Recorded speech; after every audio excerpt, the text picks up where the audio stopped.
Arestado ang isang lalaki matapos magtangkang gumamit ng baril sa isang kaguluhan sa barangay Maligdeg, Senator Ninoy Aquino, Sultan Kudarat.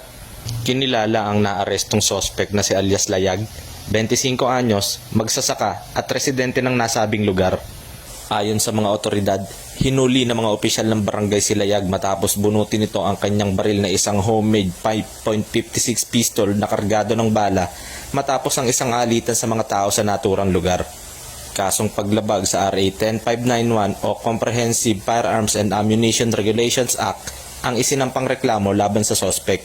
Patuloy namang hinihikayat ng pambansang pulisya ang mamamayan na patuloy na makipagtulungan sa otoridad upang mahuli at mapanagot ang mga taong lumalabag sa ating mga saligang batas.